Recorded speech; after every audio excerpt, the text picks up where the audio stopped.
worry regarding a potential military conflict in Europe. He reminded the international community that the price in human suffering, destruction, and damage to European and global security is too high to contemplate. The Secretary General has remained fully engaged with key actors, including the governments of the Russian Federation and Ukraine, and has reiterated the same unambiguous message. There is no alternative to diplomacy.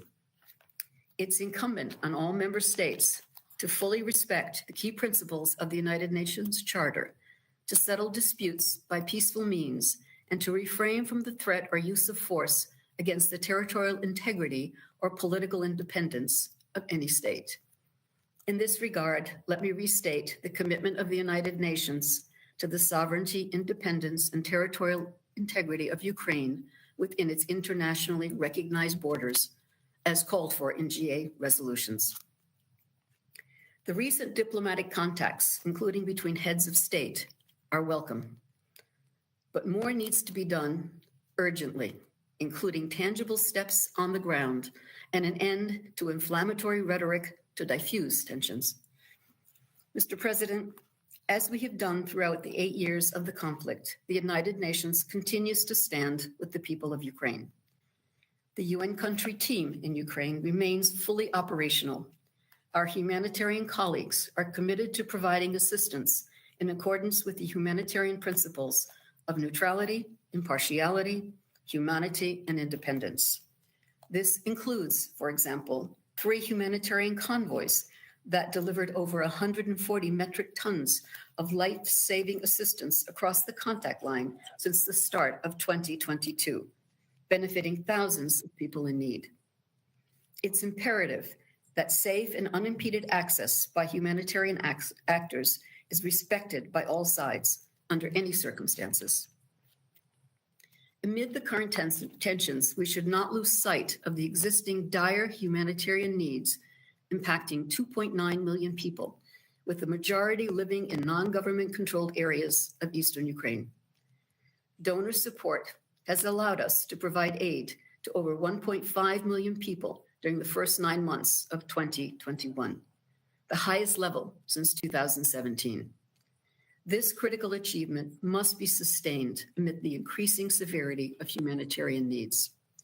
Early and adequate funding of the $190 million 2022 Humanitarian Response Plan is needed to continue to meet the urgent needs of 1.8 million vulnerable people, including over 1 million in government-controlled areas and 750,000 in non-government controlled areas. Mr. President, for the war-weary people of Donetsk and Luhansk Oblast, the impact of COVID-19 on top of the conflict has caused even more grave disruption and suffering. Millions of people who prior to the pandemic could still maintain family and community connectivity have been unable to travel freely across the contact line due to COVID-19 related restrictions. As a consequence of their increased isolation and abrupt loss of access to basic services and livelihoods, the needs of this already vulnerable population have been exacerbated. At the same time, the Office of the High Commissioner for Human Rights continues to document civilian casualties and the impact of hostilities, monitor freedom of movement, and receive and report on allegations of human rights violations. Despite the persistent tensions, last year saw the lowest number of civilian casualties documented by OHCHR since the beginning of the conflict. Overall adherence to the ceasefire has been an important factor in this trend. It must continue. Mr. President, over 14,000 people have already lost their lives in the conflict in eastern Ukraine. As the Secretary General said this week, we simply cannot accept even the possibility of a new conflict in Ukraine. Indeed, we are facing a test. The world is looking to the collective security mechanisms in Europe, but also to this Council to help ease tensions and ensure that the only skirmishes will be diplomatic. We cannot afford to fail. Thank you, Mr. President.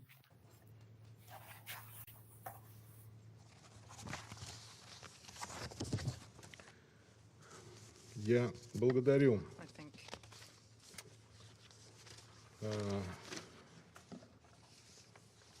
госпожу Розмари Ди Карло за ее брифинг. И сейчас предоставляю слово его превосходительству господину Мика Киннунену.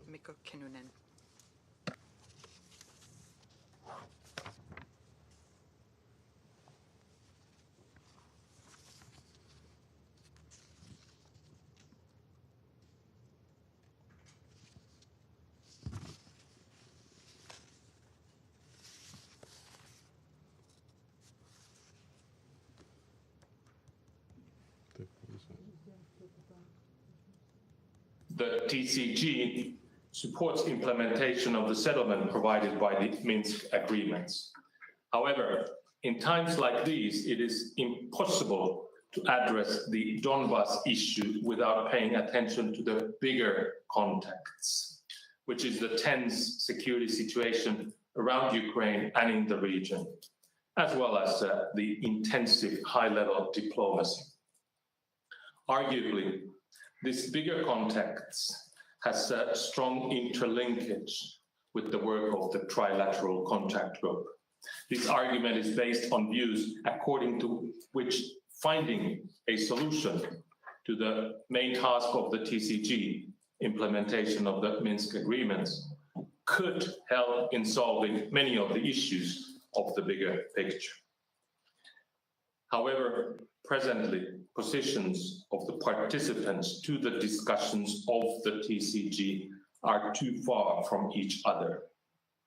Consequently, as of now, it is not yet possible to solve the conflict related to Eastern Ukraine within the TCG. We need to continue our work. At the same time, it is important to note that all the elements of the three Minsk agreements are relevant and need to be addressed. These agreements, Minsk Protocol, Minsk Memorandum, and the Minsk package of measures continue to form the basis of our work. It is crucial that all sides will continue to remain committed. It is popular to accuse one or another participant to the discussions for violating Minsk agreements or for not wanting to implement Minsk agreements. Here, my message would suggest caution. The fact is that none of the elements of the Minsk agreements has been implemented, or at least fully implemented. Furthermore, in my experience, it is not possible nor appropriate to single out only one party for being responsible for this. Everyone involved in the discussions of the Trilateral Contact Group needs to bear their responsibility for carrying out what has been agreed. We need more flexible positions and readiness to compromise. Mr. President, security situation along the 480 kilometers long contact line that separates government-controlled area from the non-government-controlled area of Eastern Ukraine is one of the key focuses of the work of the TCG. In the present situation, particularly with reference to the bigger contexts, it is important to continue to stay calm also along the contact line. Provocations are to be avoided. At the end of the day, no one would benefit from new military activities. Concrete press example of a potentially provocative situation is the alleged shelling that occurred this morning in Luhansk region, close to the contact line. It is important to try to establish facts in a swift manner and to avoid escalation. One participant to the discussions of the TCG has requested for an extraordinary TCG meeting. Armed conflict related to Eastern Ukraine is 8 years old, as referred by the Undersecretary General. The conflict continues, has resulted in over 14,000 victims, hundreds of thousands of IDPs and refugees. Crossings over the contact line have dropped, civilian crossings, by 95% since the closing of checkpoints 2 years ago, resulting in additional civilian suffering and hardship. Conflict-affected areas with ongoing military activities have sadly become part of everyday life for countless Ukrainian citizens. In late December 2021, 2 months ago, participants to the discussions of the trilateral contact group agreed fully to adhere to the ceasefire agreement of July 2020. This New Year's commitment 2 months ago did not hold well enough. However, the positive side of the matter was, for 1 month period following the commitment, there were 70% less ceasefire violations than during the month before. This once again indicates if there is political will, it is possible not to use arms, possible not to fire. True, there have been small positive steps with our work, such as creation of an environmental expert group. Recent IAEA visit to the non-government controlled area shows that when there is will on all sides, agreeing is possible. But clearly, not enough progress has been made. One reason to this are status-related issues that may, from the outside, appear procedural, but are actually part of the core substance. Mr. President, Excellencies, during this week, the State Duma of the Russian Federation approved a resolution calling upon the Russian president to recognize independence of certain areas of Donetsk and Luhansk regions. This has caused questions and internal discussion within the TCG. While I know that the Duma resolution does not reflect the official line of the government, it is important to emphasize that all participants need to remain committed to the goal of restoring Ukraine's sovereignty over the totality of its territory. At the same time, the big context, the bigger picture, the unprecedented international focus on Ukraine and the region should be used as an opportunity to intensify, to unblock the work of the TCG.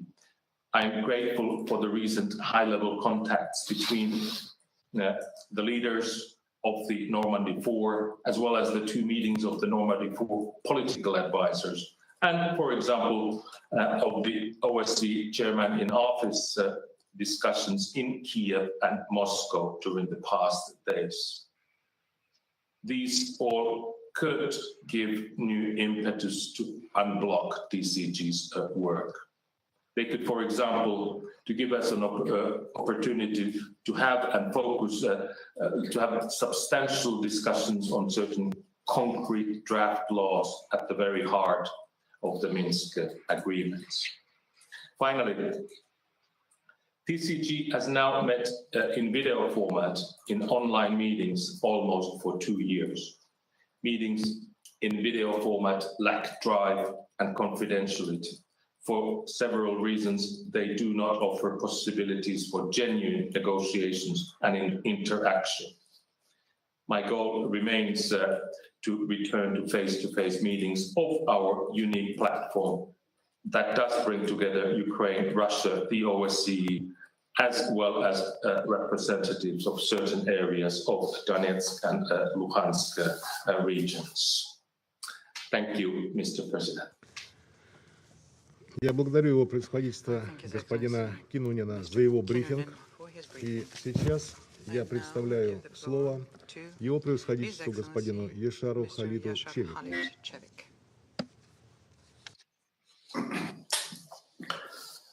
Thank you, Mr. President. Excellencies, I would like to thank you for the opportunity to brief this council today. In my capacity as the chief monitor of the OSCE Special Monitoring Mission to Ukraine and as the coordinator of the working group on security issues in the trilateral group, I will update you on key developments on the situation in eastern Ukraine during the past year. These include the security situation along the contact line, the impact of nearly 8 years of the conflict on civilians, and the SMM's increasingly challenging operational environment. The security situation remains fraught with tension. The gradual frame of the ceasefire I described to the Council last February has regrettably accelerated, and inevitably, civilians on both sides of the contact line continue to bear the burden of the tensions and resulting insecurity. I further have to note with deep concern that the impediments to the SMM's mandated freedom of movement have not only persisted, but escalated in the past year. In times of heightened tensions in and around Ukraine, when the mission's impartial and objective reporting is vital, these restrictions are especially unacceptable since they limit the mission's capabilities. The SMM has been vilified in public rhetoric, and mission members have at times been intimidated. Our technical monitoring tools are subjected to intense interference daily. The mission suffered temporary blockades of operations in Donetsk region last October. In Luhansk region, the SMM is also subjected to a blockade. SMM's sustainability is under risk as it has been deprived of its operational freedom and independence. In this context, I also wish to highlight my concern with the fact that the contact line remains exceedingly difficult to cross, both for SMM and civilians. It increasingly looks like and feels like a border, which it transects and divides families and communities and provision of services. Before elaborating on these developments, I wish to stress that in such challenging circumstances, the political will of the sides to strictly adhere to the ceasefire and reduce tensions is imperative. Silence along the contact line is of utmost importance for allowing space for negotiations. Abstaining from inflammatory public rhetoric is also essential. Mr. President, since I last briefed the esteemed Council, the overall security situation along the contact line in eastern Ukraine has remained volatile. After the unprecedented period of relative calm that followed the 22nd July 2020 Trilateral Contact Group Agreement on measures to strengthen the ceasefire throughout 2021, we saw a gradual but sustained increase in the level of armed violence. In 2021, between August and December in particular, the mission recorded high numbers of ceasefire violations, including increased use of heavy weapons that the sides had committed to withdraw, as well as their consequences in civilian casualties and damage to infrastructure. In November, the SMM recorded levels of kinetic activity, including the more destructive weapons, worryingly close to those recorded prior to July 22nd measure agreement. At the 22nd December 2021 TCG meeting, the participants expressed strong determination to uphold the ceasefire regime. The first month following that meeting saw a considerable decrease in the level of violence by some 60%. But tensions nevertheless remain high, fueled also by the wider discussions surrounding the security situation in and around Ukraine. Of serious concern is the fact that in 2021, the SMM recorded ceasefire violations in and near the three symbolically important pilot disengagement areas, including with the use of proscribed weapons, In Luhansk region, in particular, the wider Pervomaisk, Popasna, Zolate area consistently remained a hotspot. On 3 December, the SMM recorded a violent exchange of fire inside and near the Stanislav-Luhansk disengagement and crossing point. This was an especially dangerous situation as civilians in transit, including children, were put at risk. This was the first time since April 2020 that SMM recorded ceasefire violations inside this area. Importantly, there, the benefits of this engagement had been clearly demonstrated as it allowed for the reconstruction of the Stanislav-Luhansk bridge, one of the symbols of this conflict. I underline the significance of violence in these three areas as it provides insight into the side's will, or at times its absence, to adhere to their commitments.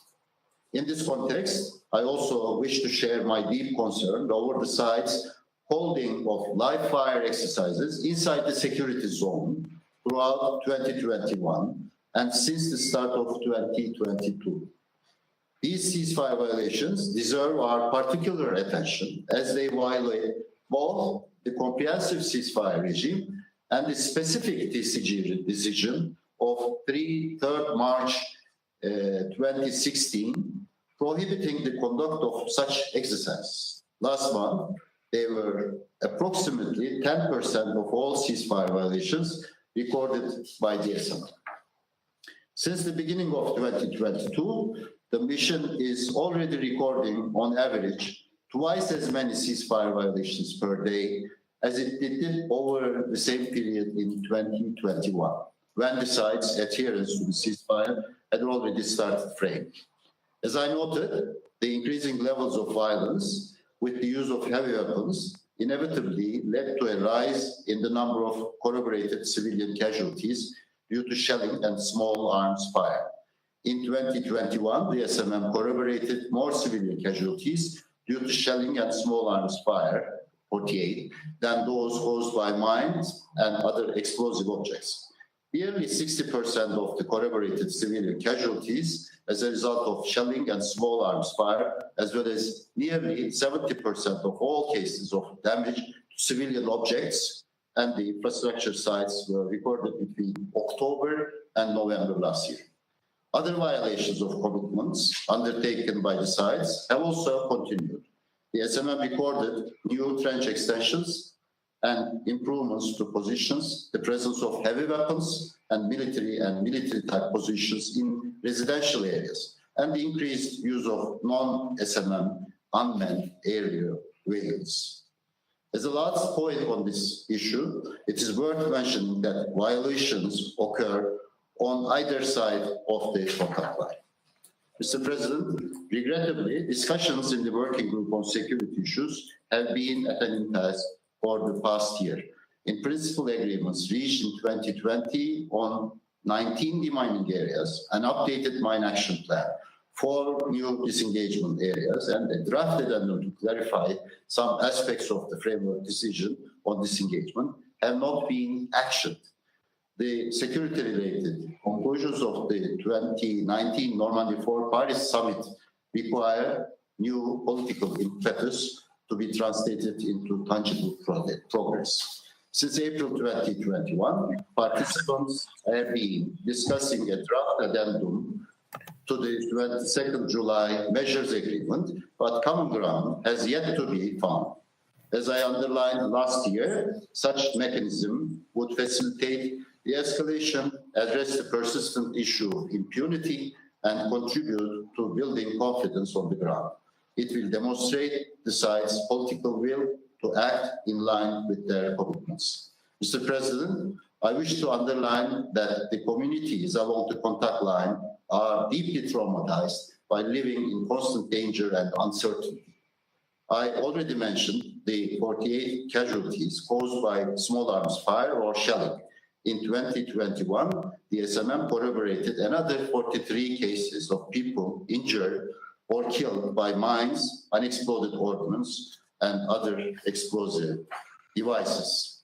It is imperative that the sides do their utmost to mitigate these constant threats, even unilaterally, in parallel with the negotiations on overall solutions. Mr. President, the challenges of the ongoing pandemic have also endured and continue to make daily life even more challenging for civilians on both sides of the contact line. The past year saw no improvement in civilians' freedom of movement between the government and non-government controlled areas of Ukraine. Crossing the contact line remains limited to 2 of the 5 existing crossing points. Only the pedestrian crossing at Staniska-Luhansk Bridge is accessible on a daily basis. There has been no progress in opening of the 2 new crossings at Zolote and Shastia, even though in principle agreement on their opening was reached in July 2020.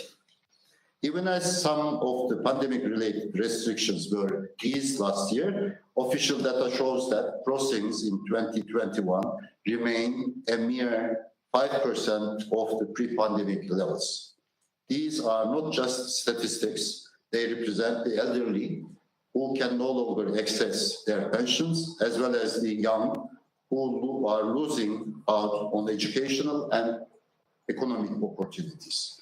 Access to other services, including healthcare and documentation, such as passports, birth, and death certificates, is being severely curtailed, while people, family, friends, communities are being separated from each other. Estrangement between communities spanning the contact line should not become entrenched. The needs and the rights of civilians should take precedence. Both existing and new crossing points should be fully opened and all restrictions on both sides of the contact line lifted without delay. In these challenging circumstances, it is also vital that critical infrastructure that civilians depend on for their basic needs remain operational and protected from the impact of armed violence. Last year, the SMM continued facilitating and monitoring repairs to gas, water, and electricity infrastructure objects, benefiting millions of civilians on both sides of the contact line. Regrettably, since February 2021, and especially in the wake of an incident inside the disengagement area near Zolote in October, the process of exchanging security guarantees among the sides has been at an impasse, particularly in Luhansk region. I would like to underline that the exchange of security guarantees, which are essential for conducting vital repairs, had previously not been linked to increased tensions on the ground. This process should not be politicized as it is done now.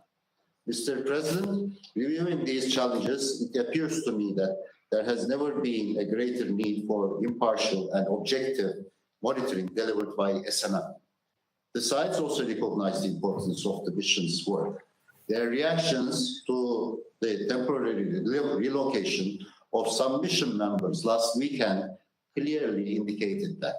Throughout the past year, the SMM has continued managing the challenges I described and performing its mandated tasks. However, since I last briefed this council, the mission's work has continued to be undermined by persistent and escalating constraints on its freedom of movement, predominantly in areas outside government control.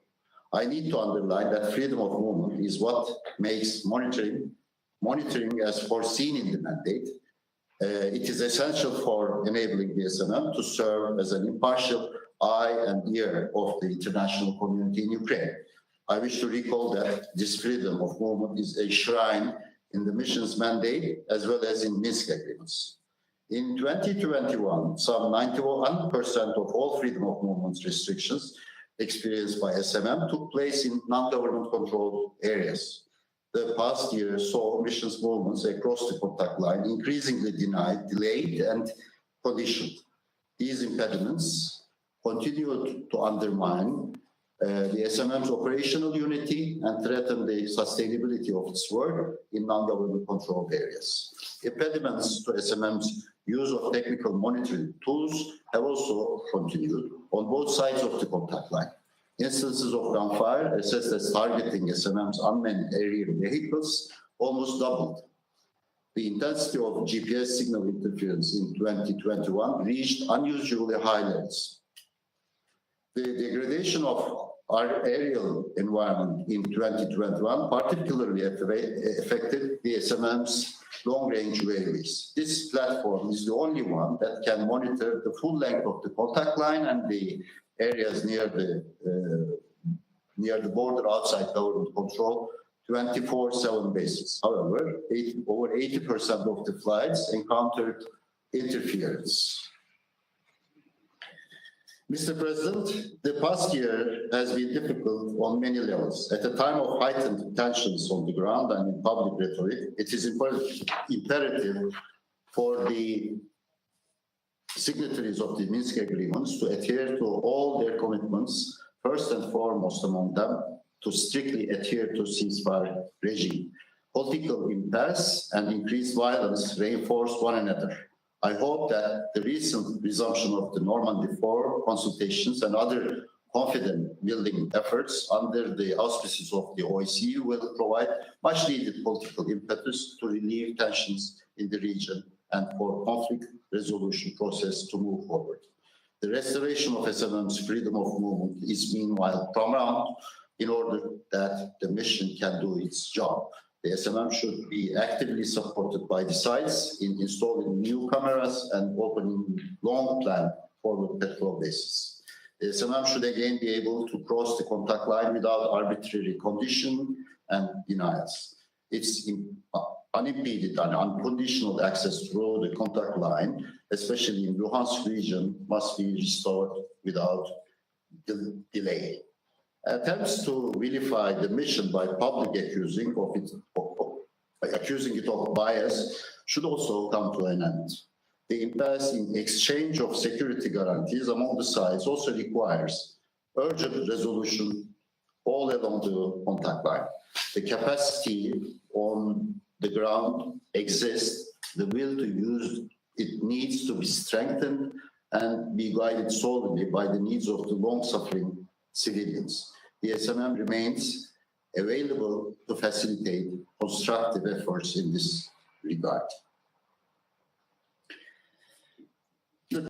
President, before concluding my remarks, I would like to highlight 2 points. I remain convinced that the SMM's role remains critical to reducing tensions and fostering peace, stability and security. Yet, our key challenge has been to ensure the space for the implementation of that mandate. Lacking any way to enforce this implementation, we need the strong and sustained support of the international community to urge the sides to implement their commitments and restore SMM's freedom of movement.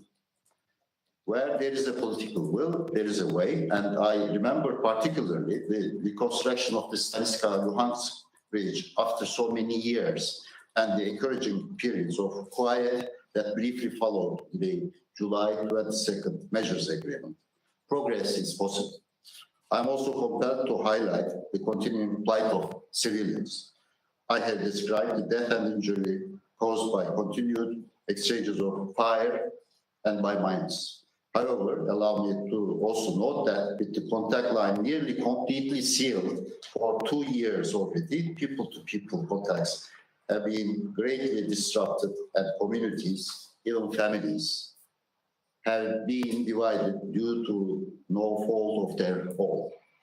This is taking place against the background of other developments that are further deepening the divide between people living on both sides of the contact line.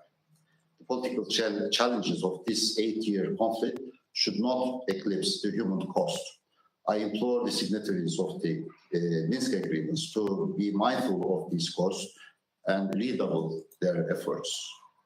I also urge the members of this venerable council to work with the sides and support their efforts to that end. If you allow me, Mr. President, I would also like to give some information about the developments of today's morning hours. Between yesterday evening and 11:20 Kiev today, Kiev time today, the SMM has recorded 500 explosions along the contact line. the wider areas of disengagement areas near Staniska, Luhansk, Zolote were particularly kinetic. After 11:20, we have recorded about 30 explosions. So the tension may seem to be easy. During the early hours, around noon, the SMM has asked the sides to strictly adhere to the ceasefire commitments. It is critically important to de-escalate immediately to avoid further aggravation of the situation. SMM is aware and is following up on the reports of civilian casualties, damage to civilian infrastructure, and all along the contact line during the last 24 hours. We will continue to follow up the security situation as much as our resources allow, of course. The increased kinetic activity happened along roughly 200 kilometers of the contact line, basically on the Luhansk Oblast, and many SMM patrols are still returning and in the process of reporting. SMM patrols have visited the sites of the alleged damage to kindergarten and railway station in the government-controlled part of Staniska, Luhansk. At the kindergarten, the SMM saw fresh damage to its facade. Of course, the details will be reported after all the corroboration effort has been completed, and we will do it as soon as possible because we are aware of the importance of these reports in reducing the tensions in the area. In Marinka and Karamchuk, where there were allegations, SMM itself didn't register ceasefire violations, and we are going to follow up. We are actually following up the allegations that reached to us. But it is important that the sides are called to reduce tensions and ceasefire, and also they do themselves being mindful of the high tensions in the region. I thank you very much. Я благодарю его превосходительство господина Чевика за его брифинг. А сейчас я предоставляю слово госпоже Татьяне Монтян.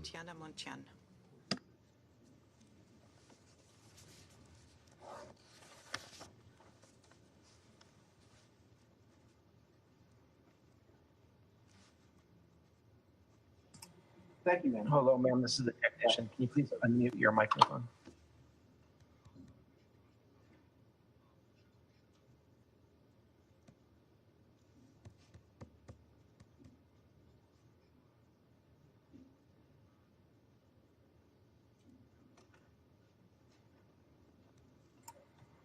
Ma'am, your microphone is still muted. Please unmute your microphone.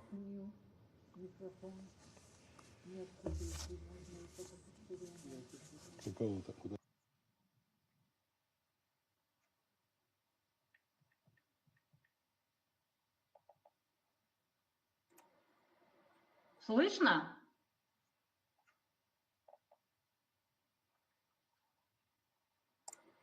We can hear Теперь you now. слышно, да?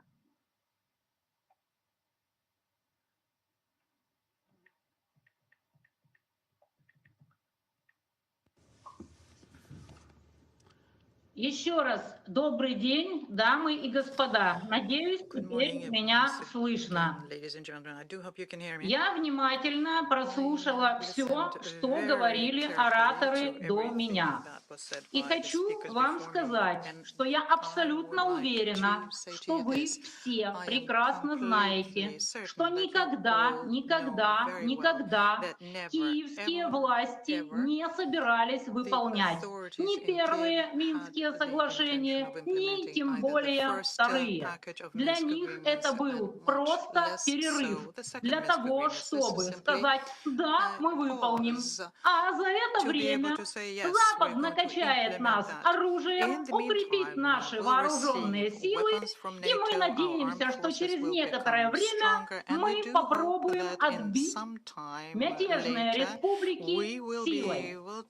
Они не то, что не хотят разговаривать с республиками, и Зеленский сказал об этом прямо, вот прямо сейчас, что он не видит смысла разговаривать с Донецком и Луганском. Они не хотят разговаривать с гражданским обществом, даже внутри Украины. Люди, которые не собираются в Европу, в НАТО, которые против государственного переворота, которые хотят жить в мире и дружбе с Россией и со всеми остальными странами, не то что абсолютно не представлены в украинской политике, они преследуются в уголовном порядке. Я адвокат по уголовным делам. Мой клиент Руслан Кацаба просто записал видео на Ютубе, что он за мир, что он против войны на Донбассе.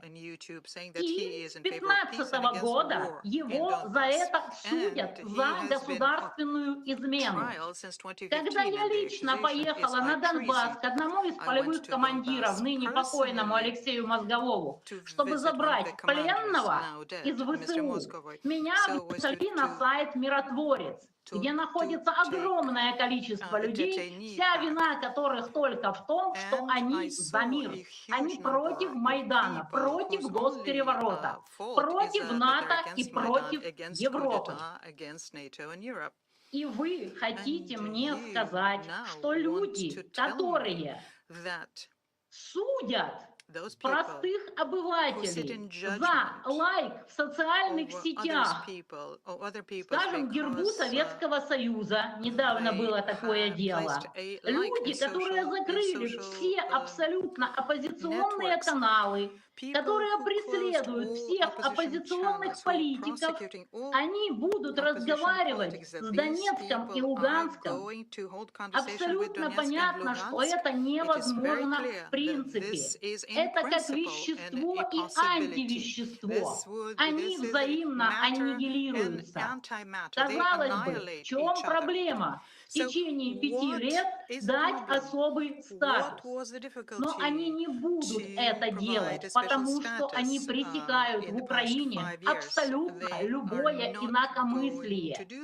В Украине люди, которые против Майдана, госпереворота и против войны, это враги народа. Они не имеют права выступать нигде, вообще. У них нет ни политических партий, ни общественных организаций. Они лишены права голоса в своей, просто лишены напрочь. И естественно, даже после этого вы хотите, чтобы киевский режим договаривался с Луганском и Донецком. Да я уверена, что вы понимаете, что этого не будет никогда, никогда, никогда. Один из предыдущих ораторов сказал, что якобы, несмотря на все усилия Германии и Франции, киевский режим не хочет выполнять Минские соглашения. Я уверена, что Запад позволяет киевскому режиму не выполнять Минские соглашения. Если бы это было не так, все эти Минские соглашения давно бы были выполнены. Не надо говорить, что Киев хоть сколько-нибудь самостоятелен, что Украина хоть сколько-нибудь независима. Это колония коллективного Запада, в которой все решают люди, которые пришли извне, которые устроили Майдан и госпереворот и захватили мою страну в рабство. И вот именно эти люди не дают исполнить Минские соглашения. И не дадут. Я в этом уверена. Потому что истинная цель Запада, несмотря на все миролюбивые речи, которые я слышала в том числе и здесь, это натравить киевский режим на республики и втянуть Россию в войну. Абсолютно никакого объяснения западной истерии на тему, что Россия вот-вот нападет, и Байден это сказал буквально вот только что. Я слышала как раз в процессе этого мероприятия. Других целей у Запада нет, только организовать войну. Если бы это было не так, то марионеточное правительство Украины давно было бы принуждено к исполнению Минских соглашений. А раз этого не происходит, значит, можно констатировать только одно. Запад хочет войны с Россией. И чтобы эта война происходила на территории Украины. Мы шахматная доска, а народ Украины и люди в непризнанных республиках — это просто разменная монета в геополитических играх. Больше нечего здесь сказать, и я уверена, вы прекрасно это знаете и понимаете. И я очень рада, что я смогла сказать вам это в лицо. Я уверена, что вы таки доведете до войны. Сегодняшние события с утра в республиках, когда они были обстреляны по всему периметру, по всей линии соприкосновения, окончательно меня в этом убедили. Украина, киевский режим в течение вот уже почти 8 лет обстреливает около 100 тысяч людей из тяжелой артиллерии. ОБСЕ, которые имеют прозвище на тех территориях слепые наблюдатели, вообще на это никак не реагируют. На стороне подконтрольной киевскому режиму не убивают детей, ни одного ребенка не было убито, не разрушают дома. Все это происходит только в непризнанных республиках. Я была там лично, я говорю не из чужих слов. Я проехалась по всей линии соприкосновения. Там убивают именно мирное население, самых беззащитных людей, которые не смогли оттуда уехать, потому что это или старики, или женщины с детьми, или инвалиды. Те, кто мог оттуда уехать, уехали оттуда уже очень давно. И вот именно эти люди, страдальцы и заложники там находятся, и их 100 тысяч человек. И вся Европа лицемерно и кровожадно смотрит 8-й год на страдания этих людей, не забывая при этом рассказывать, что Минские соглашения безальтернативны. Так заставьте своих марионеток из киевского режима их исполнить. Или прекратите уже говорить, что они безальтернативны. Спасибо за внимание. Монтян за ее брифинг. Сейчас я сделаю заявление в своем качестве заместителя министра иностранных дел Российской Федерации. Хотели бы поблагодарить за высказанные оценки заместителя генсекретаря ООН Розмари Ди Карло, спецпредставителя действующего председателя ОБСЕ в Минской контактной группе Мика Кинунина и главу специальной мониторинговой миссии ОБСЕ Халита Чевика. Признательны госпоже Татьяне Монтян за ценную весьма информацию из первых рук о том, как реализуется на практике решение Совета Безопасности ООН по урегулированию внутриукраинского конфликта. Дата сегодняшнего заседания выбрана нами не случайно. В этот день, 7 лет назад, Совет Безопасности ООН в своей резолюции 2202 единодушно утвердил комплекс мер по выполнению Минских соглашений в качестве единственной международно-правовой основы урегулирования гражданского конфликта на востоке Украины. Именно поэтому основной задачей сегодняшней встречи мы видим подтверждение Советом Безопасности безальтернативности этого судьбоносного для Украины документа. К сожалению, спустя 7 лет у нас появляется все больше оснований полагать, что реализация Минского комплекса мер в планы наших украинских соседей по-прежнему не входит. Они уже говорят об этом в открытую. Приведу лишь несколько наиболее свежих примеров. Буквально вчера вице-премьер-министр Украины Ирина Верещук утверждала, что никаких новых законов об особом статусе Донбасса, никаких согласований напрямую не будет. Это я цитирую. И это после разговора Зеленского с канцлером Шольцем. Она, кстати, тогда же призналась, что никакого давления со стороны Запада по выполнению Минска Киев не ощущает. 4 февраля в интервью украинскому телеканалу 1+1 Минотдел Украины Кулеба заявил, что Минские соглашения не могут быть выполнены на российских условиях, к которым он почему-то отнес прямой диалог между Украиной и Донбассом. Хотя это условие четко зафиксировано в комплексе мер. Эту же мысль проводил глава Офиса президента Украины Ермак на недавней встрече политсоветников в нормандском формате в Париже. Ранее, 2 февраля, Кулеба утверждал, что ни один регион Украины не будет иметь права вето на общегосударственное решение. Это высечено в камне, так что никакого особого статуса, как представляет Россия, никакого права вето не будет. Днем ранее, 1 февраля, Зеленский тоже напомнил всему миру о недоговороспособности Украины. Намекая на наличие альтернативного решения конфликта в Донбассе, он сказал, что в Киеве по-разному относятся к порядку выполнения тех или иных пунктов Минских соглашений.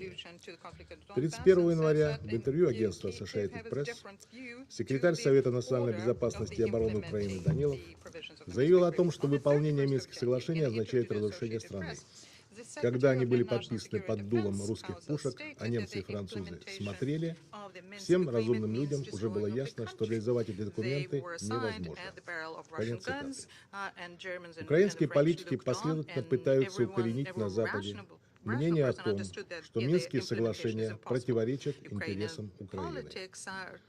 Но если задача построения мира на своей земле входит в национальные интересы Украины, подобных утверждений быть не должно.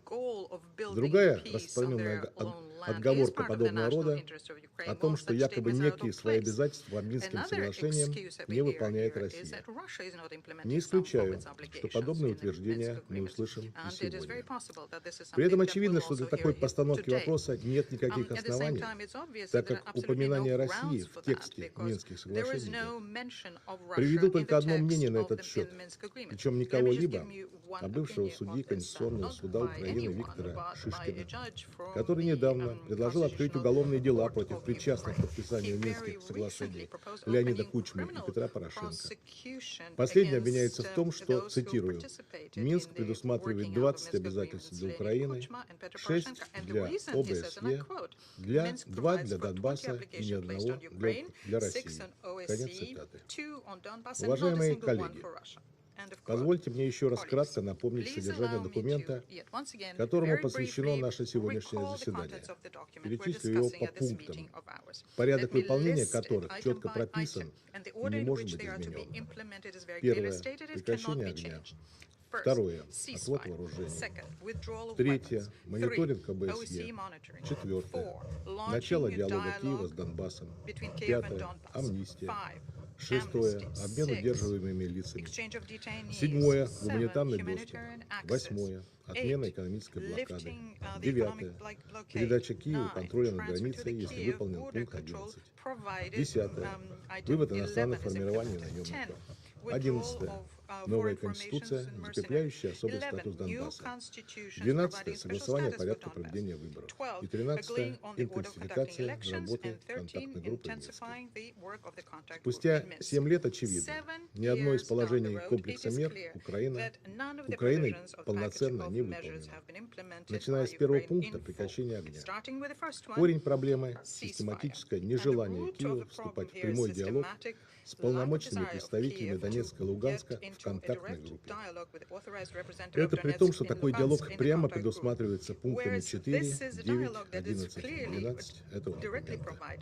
Это не какое-то наше требование, а зафиксированное в документе обязательство Украины. И именно его наши соседи все громче ставят под сомнение, рискуя таким образом разрушить весь Минский процесс с губительными для Украины последствиями. Украина упорно отказывается от реализации положений комплекса мер в прямом диалоге с Донбассом о порядке временного самоуправления, восстановления социально-экономических связей и проведения конституционной реформы для закрепления особого статуса региона. В настоящее время в Верховную Раду внесен несогласованный с Донбассом законопроект о децентрализации, не предусматривающий особого статуса региона. Украинская сторона взяла курс на полный отказ от прямого взаимодействия с Донбассом в рамках координационного механизма, предлагая различные варианты, не позволяющие эффективно реагировать на случаи нарушения режима прекращения огня. Попытки переложить ответственность на Россию, выставить ее стороной конфликта, несостоятельны и не имеют под собой никаких оснований. Не могу не сказать, что нас крайне разочаровывает, как минимум, страусиная позиция наших западных коллег, пытающихся не замечать эти очевидные вещи. Удивляет также, что, вводя в тень Минский комплекс мер, они делают акцент на работе в нормандском формате. Хочу напомнить, что нормандский формат, согласно приложению 2 резолюции 2202 Совета Безопасности ООН, является контрольным механизмом по выполнению Минских соглашений, а отнюдь не форматом согласования новых решений. На протяжении 7 лет Россия на всех возможных площадках призывала западных покровителей Киева надавить на своих подопечных для выполнения Минских соглашений. Вместо этого они занимались полностью противоположным. Растущее чувство безнаказанности и вседозволенности подстрекало горячие головы в Киеве на бесконечные новые отговорки и военные авантюры против собственного народа. В результате мы имеем то, что имеем. Тысячи жертв внутреннего вооруженного конфликта. Многомиллионное население Донбасса по-прежнему выставляется чужим в собственной стране. Против него направлены дулы автоматов, снайперских винтовок и гаубиц, нацелены ударные беспилотники. А украинские представители продолжают придумывать новые поводы не выполнять свои обязательства и отдавать приказы на расстрелы мирного населения. Вы знаете, что такое аллея ангелов? Это мемориальный комплекс в Донецке в память о детях, погибших от рук украинских военных. Таких, как те, которые погибли на детском пляже донбасского города Зугрес. 13 августа 2014 года он стал мишенью для ВВС Украины. В результате обстрела тогда погибли более 20 человек, десятки получили ранения. Местная жительница, 24-летняя Анастасия Рубан, была на том пляже вместе со своим двухлетним сыном Максимом, когда ВСУ начали обстрел города из ракетной системы залпового огня. Один из снарядов разорвался прямо рядом с ними. Вокруг было все в дыму, в крови. На земле лежали окровавленные тела детей, вспоминает девушка. Этот и многие другие подобные эпизоды собраны Следственным комитетом России и медиахолдингом РТ в подборке преступлений украинских военных с применением запрещенных средств и методов ведения войны. Наше представительство при ООН распространило вчера эти материалы среди государств-членов Совета Безопасности ООН. Попрошу посмотреть эти материалы, но я попрошу быть готовым, что вы увидите ужасную сцену. О том, как Киев привержен выполнению обязательств по комплексу мер, свидетельствует о похищении в октябре прошлого года наблюдателя от Луганска в совместном центре по координации и контролю Андрея Косяка. Господин Кинунин, был бы вам признателен за рассказ об этом эпизоде. Знаем, что этот вероломный поступок стал прямым нарушением пункта 5 комплекса мер, который запрещает преследование и наказание лиц в связи с событиями, имевшими место в отдельных районах Донецкой и Луганской областей Украины. Я процитирую. Уважаемые коллеги, в завершение хотел бы выразить надежду, что представители западных стран удержатся от соблазна в угоду телекамерам превратить наше сегодняшнее заседание в площадку для безосновательных, агрессивных, словесных упражнений и вынести на него свои ничем не подтвержденные обвинения в том, что Россия якобы собирается напасть на Украину. Мне кажется, уже было достаточно спекуляций на эту тему, в том числе и на созванном США заседании Совета Безопасности 31 января. Мы давно уже все, что требовалось, пояснили и заявили. Объявленная дата мнимого вторжения уже прошла, поэтому, наверное, не надо ставить себя в неловкое положение. Благодарю вас за внимание. Я вновь приступаю к исполнению обязанностей председателя Совета. Сейчас я представляю слово его превосходительству государственному секретарю Соединенных Штатов Америки господину Энтони Блинкену.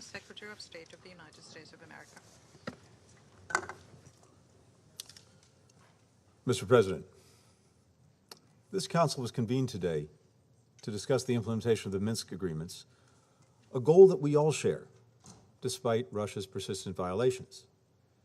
These agreements, which were negotiated in 2014 and 2015 and signed by Russia, remain the basis for the peace process to resolve the conflict in eastern Ukraine.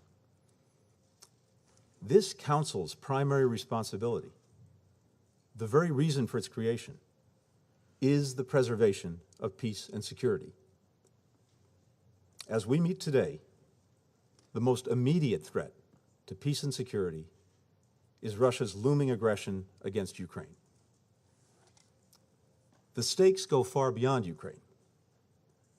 This is a moment of peril for the lives and safety of millions of people, as well as for the foundation of the United Nations Charter and the rules-based international order that preserves stability worldwide. This crisis directly affects every member of this Council and every country in the world. Because the basic principles that sustain peace and security, principles that were enshrined in the wake of 2 world wars and a Cold War, are under threat. The principle that one country cannot change the borders of another by force. The principle that one country cannot dictate another's choices or policies or with whom it will associate. The principle of national sovereignty. This is the exact kind of crisis that the United Nations, and specifically this Security Council, was created to prevent. We must address what Russia is doing right now to Ukraine. Over the past months, without provocation or justification, Russia has amassed more than 150,000 troops around Ukraine's borders, in Russia, Belarus, occupied Crimea. Russia says it's drawing down those forces. We do not see that happening on the ground. Our information indicates clearly that these forces, including ground troops, aircraft, ships, are preparing to launch an attack against Ukraine in the coming days. We don't know precisely how things will play out, but here's what the world can expect to see unfold. In fact, it's unfolding right now, today, as Russia takes steps down the path to war and reissued the threat of military action. First, Russia plans to manufacture a pretext for its attack.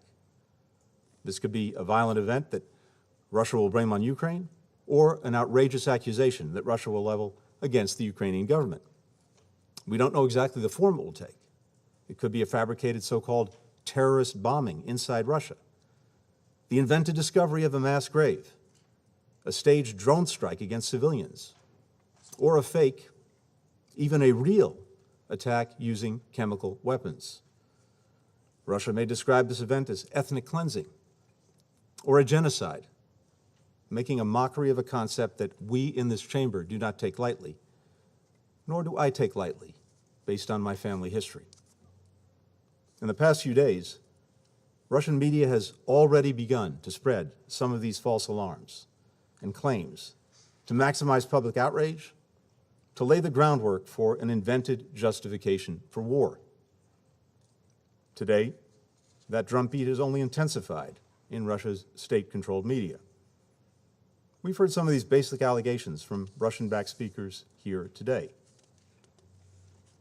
Second, in response to this manufactured provocation, the highest levels of the Russian government may theatrically convene emergency meetings to address the so-called crisis.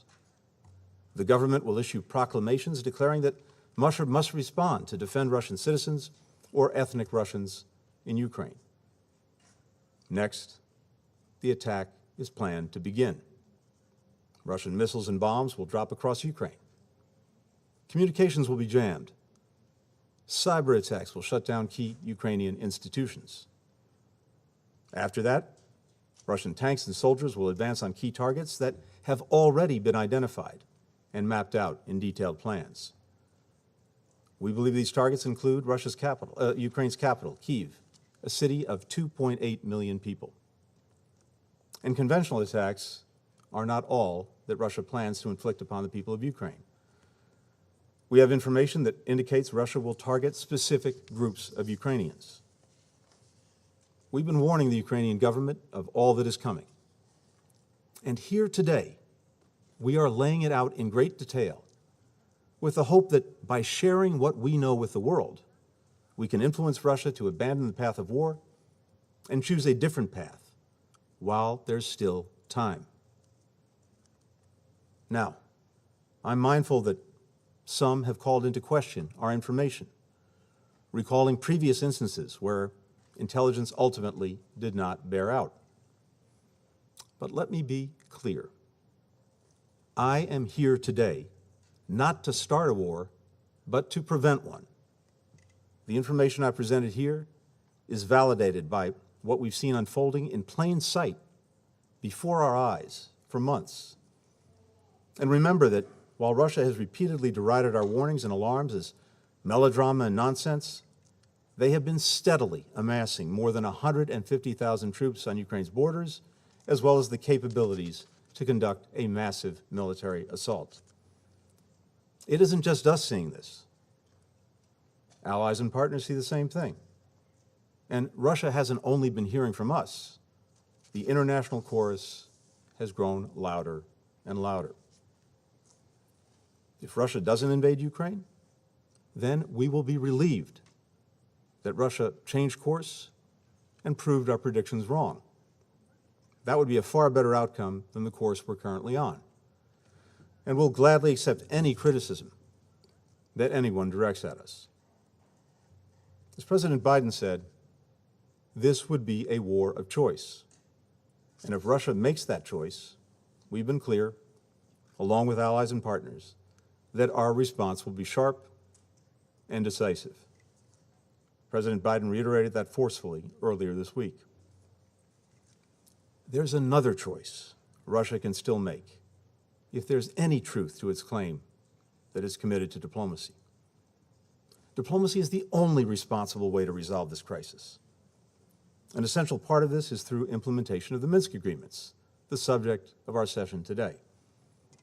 There are a series of commitments that Russia and Ukraine made under Minsk, with the OSCE and the Normandy format partners involved as well. If Russia is prepared to sit with the Ukrainian government and work through the process of implementing these commitments, our friends in France and Germany stand ready to convene senior-level discussions in the Normandy format to settle these issues. Ukraine is ready for this, and we stand fully ready to support the parties. Progress toward resolving the Donbass crisis through the Minsk agreements can reinforce the broader discussions on security issues that we're prepared to engage in with Russia, in coordination with our allies and partners. More than 3 weeks ago, we provided Russia with a paper that detailed concrete reciprocal steps that we can take in the near term to address our respective concerns and advance the collective security interests of Russia, the United States, and our European partners and allies. This morning, we received a response, which we're evaluating. Earlier today, I sent a letter to Russia's Foreign Minister, Sergei Lavrov, proposing that we meet next week in Europe, following on our talks in recent weeks, to discuss the steps that we can take to resolve this crisis without conflict. We're also proposing meetings of the NATO-Russia Council and the OSCE Permanent Council. These meetings can pave the way for a summit of key leaders in the context of de-escalation to reach understandings on our mutual security concerns. As lead diplomats for our nations, we have a responsibility to make every effort for diplomacy to succeed, to leave no diplomatic stone unturned. If Russia is committed to diplomacy, we're presenting every opportunity for it to demonstrate that commitment. I have no doubt that the response to my remarks here today will be more dismissals from the Russian government about the United States stoking hysteria or that it has no plans to invade Ukraine. So let me make this simple. The Russian government can announce today, with no qualification, equivocation, or deflection, that Russia will not invade Ukraine. State it clearly, state it plainly to the world, and then demonstrate it by sending your troops, your tanks, your planes back to their barracks and hangars and sending your diplomats to the negotiating table. In the coming days, the world will remember that commitment or the refusal to make it. I yield the floor.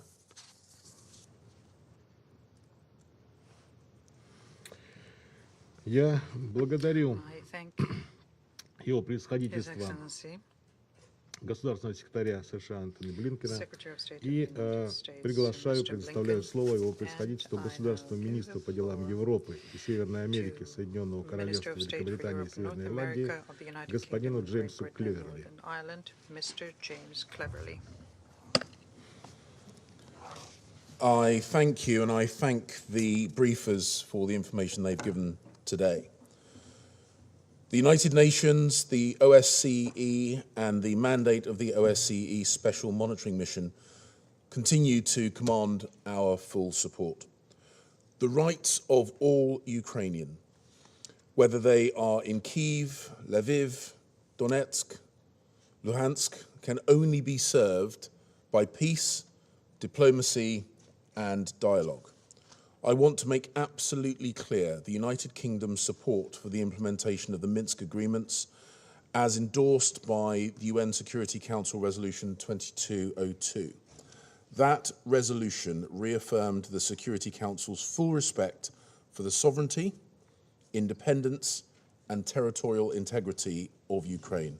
It remains the responsibility of all parties to implement fully their commitments and to seek a peaceful resolution to the conflict.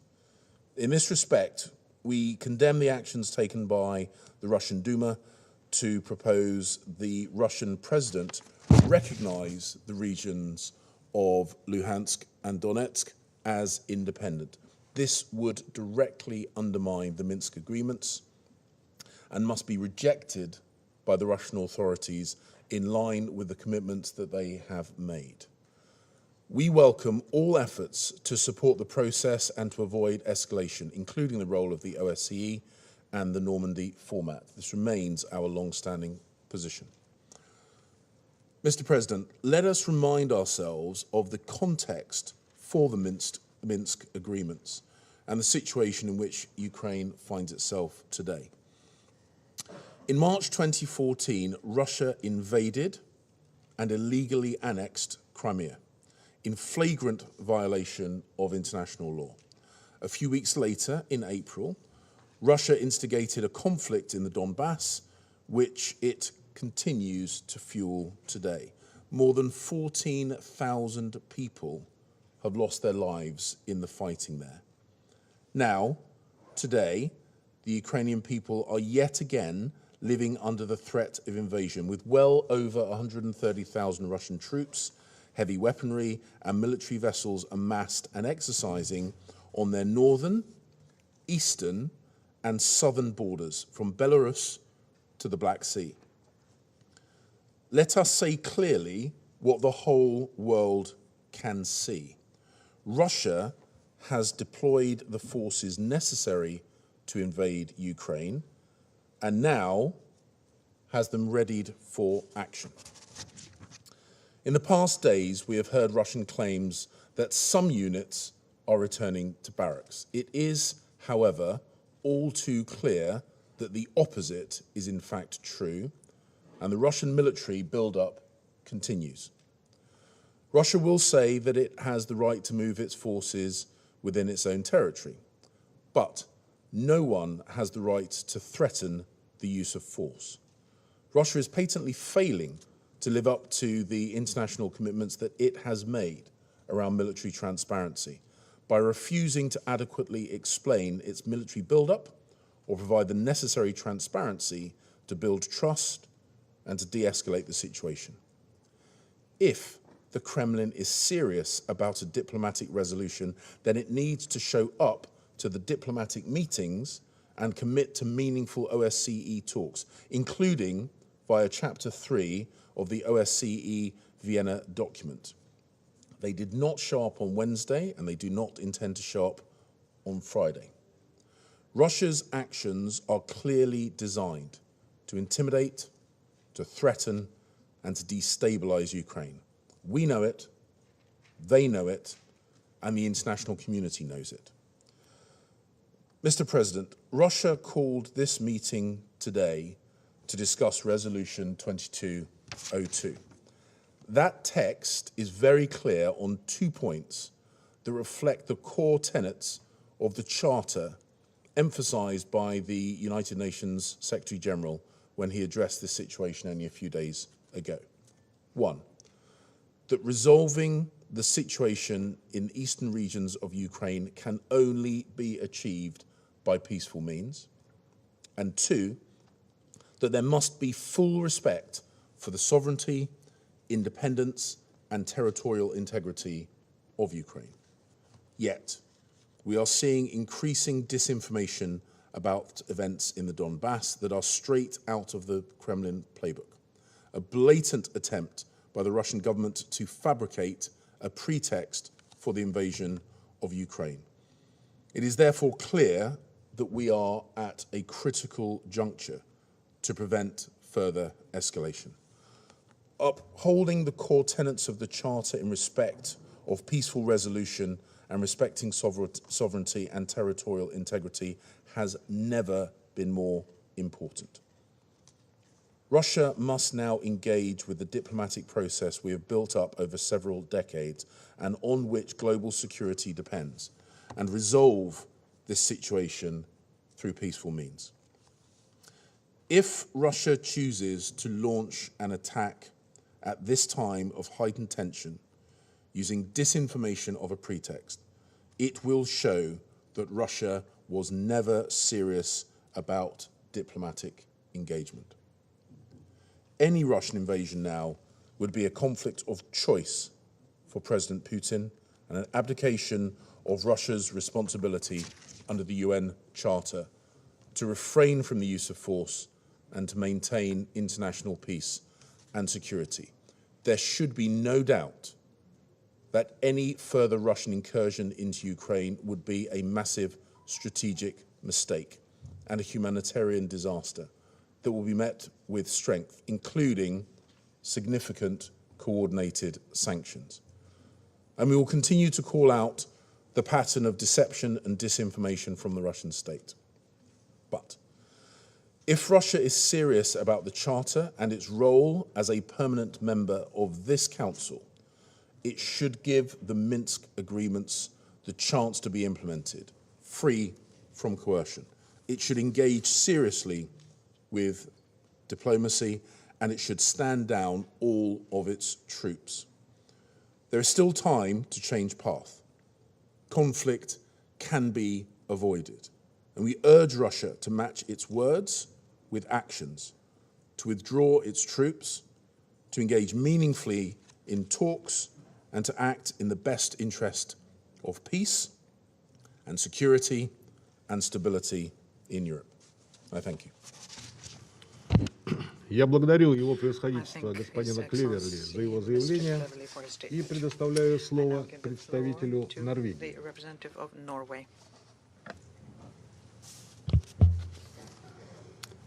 Thank you, President, and I thank the briefers for their statements. Let me also use this opportunity to thank all personnel at the OSCE Special Monitoring Mission to Ukraine.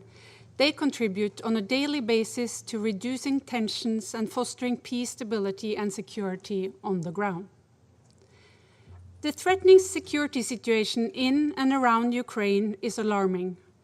Norway is deeply concerned by Russian large-scale military buildup in occupied Crimea to the north, east, and south of Ukraine, as well as in Belarus and the Black Sea.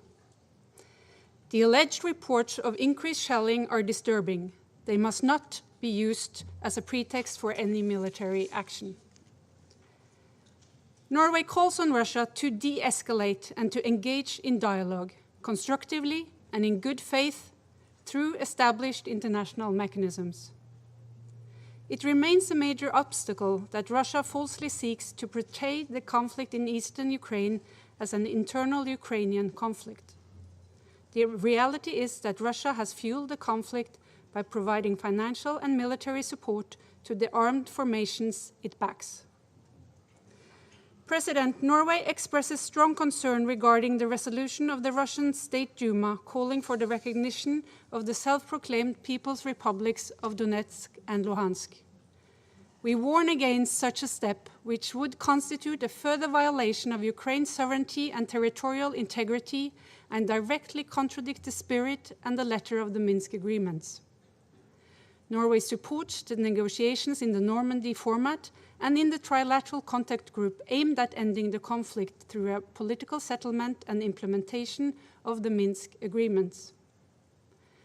Norway calls on the parties to uphold their commitments and to engage constructively towards resolving the conflict by peaceful means. We welcome the OSCE chairmanship's renewed European Security Dialogue initiative.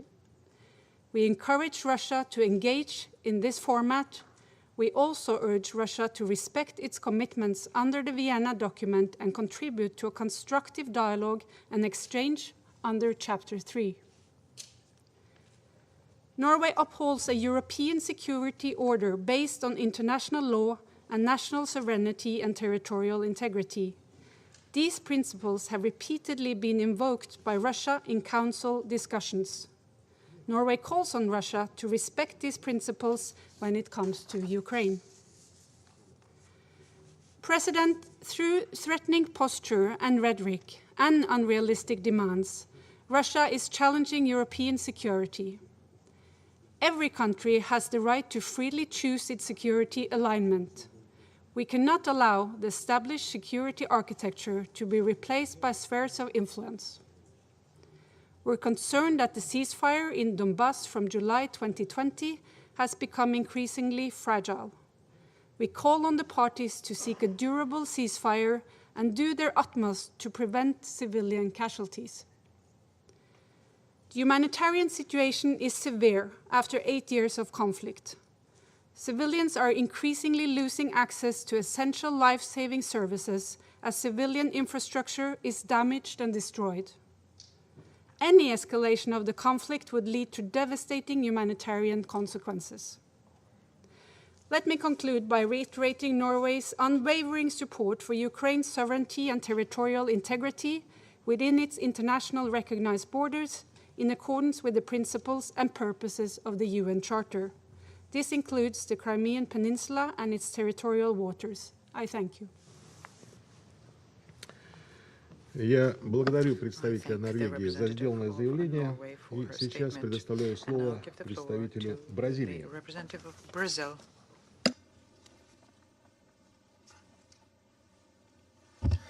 Thank you. Mr. President, Brazil follows with concern the situation in eastern Ukraine. Persistent political stalemate and prolonged crisis have reached a critical point. In present circumstances, renewed and reinvigorated political resolve by all parties is crucial to address the conflict. Achieving and maintaining peace is our collective responsibility. We appreciate the ongoing political and diplomatic efforts aiming to restore peace and stability in Ukraine and the wider region. We firmly believe a diplomatic solution must be found to the crisis, and will continue to support credible initiatives to bring a peaceful settlement to it. We reiterate our understanding that Resolution 2202 provides the general guidelines for a peaceful solution to the situation and a permanent stability in eastern Ukraine. Unfortunately, Resolution 2202 has not been fully implemented. Brazil urges all parties to fulfill the letter and the spirit of the Minsk agreements. We urge concerned parties to pursue genuine dialogue on the implementation of Security Resolution 2202, which provides the parameters not only to address the situation in eastern Ukraine, but also to assist diplomatic efforts to overcome the current security challenges in the region. Brazil also welcomes the resumption of talks in the Normandy format and calls for renewed commitment to find ways for a lasting peace in eastern Ukraine. A comprehensive ceasefire, which is the first point of the Minsk agreements, remains an essential element in this process. Beyond that, we need further disengagement of forces and military equipment on the ground. This disengagement must allow unimpeded access of humanitarian relief to people in most desperate need. Furthermore, trust among relevant parties is crucial to strengthening dialogue and achieving a sustainable solution. Negotiations on the parameters to grant special status to certain areas of Donetsk and Luhansk regions must be conducted with a sense of urgency, flexibility, and a spirit of compromise. The implementation of the Minsk agreements must observe full respect for the sovereignty, independence, and territorial integrity of Ukraine. All parties must bear in mind the letter of the agreements. We firmly believe that the Security Council has the utmost responsibility to avoid and condemn any attempt of a military solution to this crisis. Dialogue and negotiation are the only way forward to a lasting peace.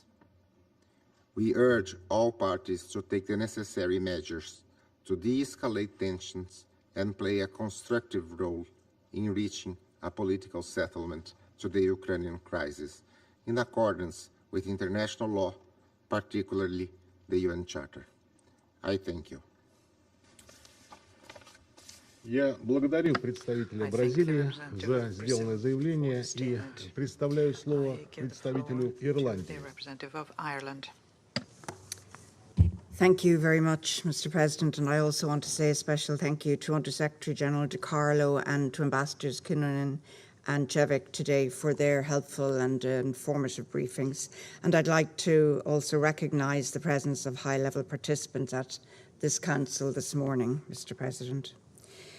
As I begin my remarks, it's important that I'm clear. Ireland is a steadfast and consistent supporter of Ukraine's sovereignty and territorial integrity within its internationally recognised borders. Ireland believes in and is fully committed to the core principles enshrined in the UN Charter. These include the sovereign equality and territorial integrity of states.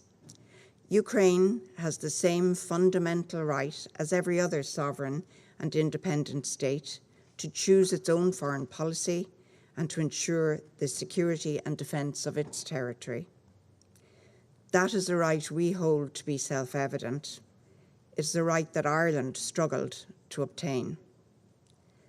As Russia's military build-up at Ukraine's border continues to raise tensions, Ireland again calls for calm, de-escalation, and the pursuit of diplomacy. We need to see sustained and credible moves on the ground toward de-escalation. Genuine de-escalation will imply a significant withdrawal of both troops and equipment. We commend all who are engaged in dialogue, including through the Normandy format and Poland as OSCE chair in office, for launching a renewed European security dialogue. We support urgent, constructive and resolute engagement through all diplomatic channels. President, the full implementation of Minsk peace agreements and the related conflict resolution efforts in the Normandy format and trilateral contact group are important priorities for us. There is no doubt that we are now at a sensitive moment. Today, we call on all parties to act constructively within both formats. In this regard, we deeply regret the decision of the Russian State Duma to submit a call to recognize as independent entities the non-government controlled areas in the Donetsk and Luhansk oblasts of Ukraine. This would be a clear violation of the Minsk agreements. We are also concerned at reports of alleged shelling today in eastern Ukraine, as mentioned by Special Representative Kinnunen, which would also be a violation of the Minsk agreements. Mr. President, all signatories of the Minsk agreements agreed on the need for the OSCE's special monitoring mission safe and secure access to the entire territory of Ukraine. The mandate of the SMM was agreed by all 57 OSCE participating states. We therefore remain very concerned at the continuing restrictions imposed on the SMM's freedom of movement. We also regret that SMM equipment has been damaged or interfered with. I want to express our deep regret at the decision by the Russian Federation to refuse to extend the mandate of the Border Observer Mission to monitor the border crossings. We commend the tireless efforts of Ambassadors Kinnunen and Cevic in the Trilateral Contact Group. We see the agreement reached by the group at the end of last year on adherence to the July 2020 ceasefire as an important achievement and a sign that there can be progress if there is genuine political will.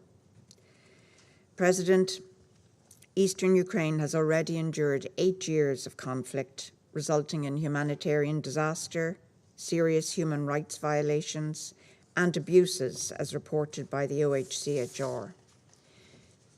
Just as we know that further conflict is not inevitable, we know too that wherever conflict occurs, it is civilians who bear the brunt. Ireland therefore sincerely calls on all sides to work peacefully toward an effective and sustainable political settlement of the conflict and to jumpstart that work today. Thank you, Mr. President. Я благодарю thank за заявление представителя for her statement Ирландии the и representative of предоставляю Ireland, слово and представителю I give the floor Индии. to the representative of India.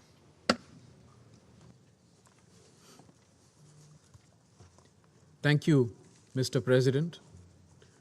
Let me begin by thanking Under-Secretary General Rosemary DiCarlo, Special Representative Mikko Kinnunen, and Chief Monitor Yashar Cevic for their comprehensive briefings on the occasion of the 7th anniversary of the package of measures for the implementation of the Minsk agreements endorsed unanimously by the UN Security Council Resolution 2202.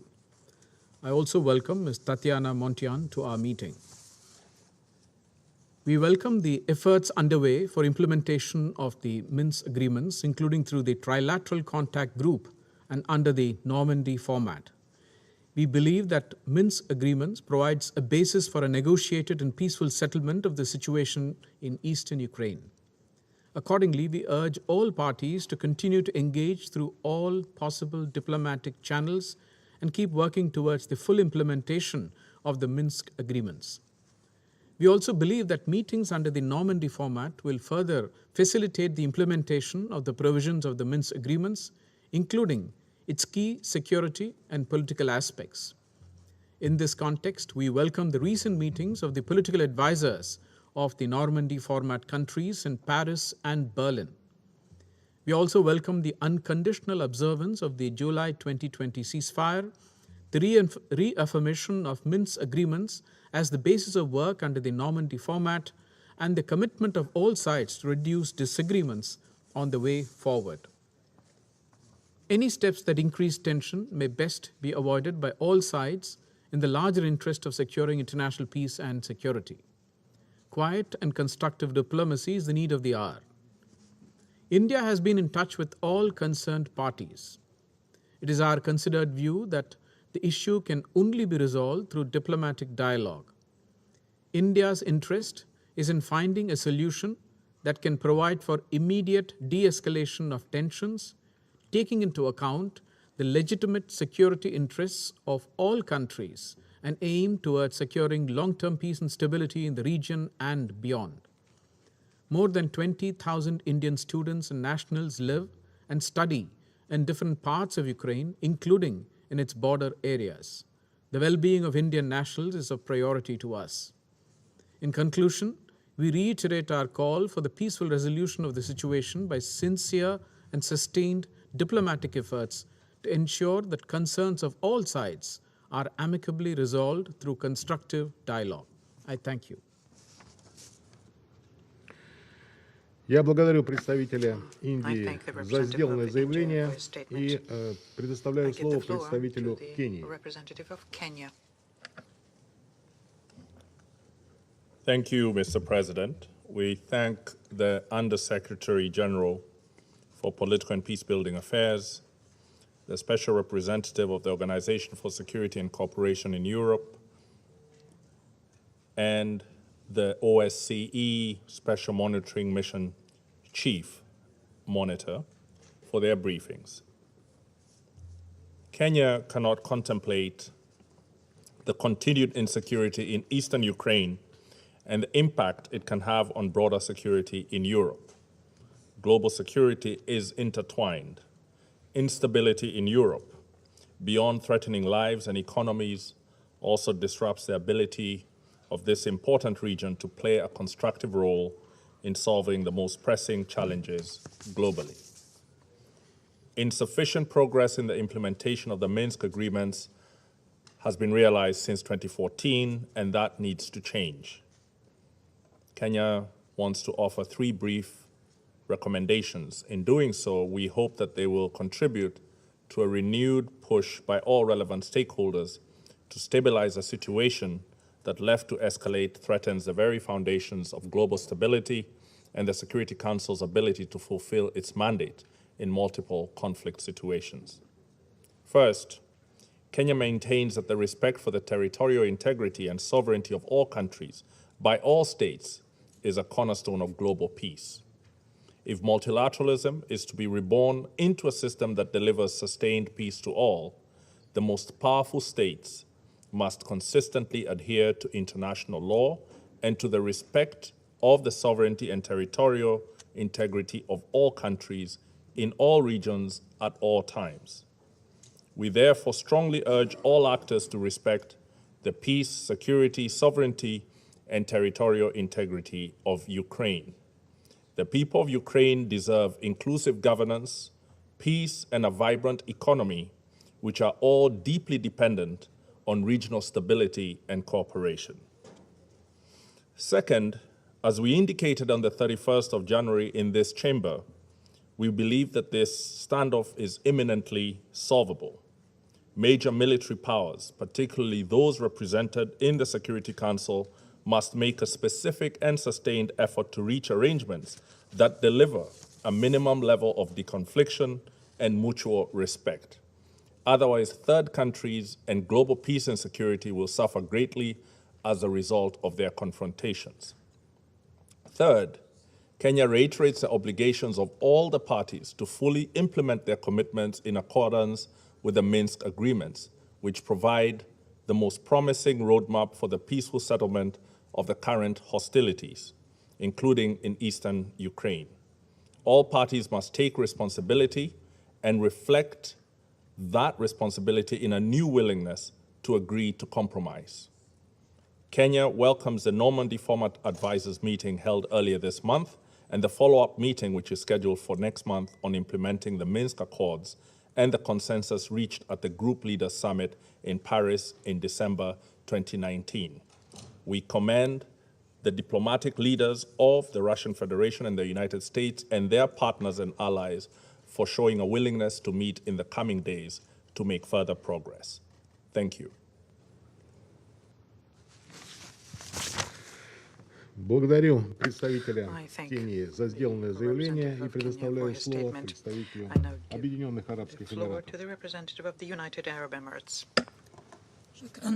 شكرا السيد الرئيس. أود بداية أن أشكر كل من السيدة روزماري دي كارلو وكيلة الأمين العام للشؤون السياسية وبناء السلام، والسيد نيكو كينونن الممثل الخاص للرئيس الحالي لمنظمة الأمن والتعاون في أوروبا في أوكرانيا،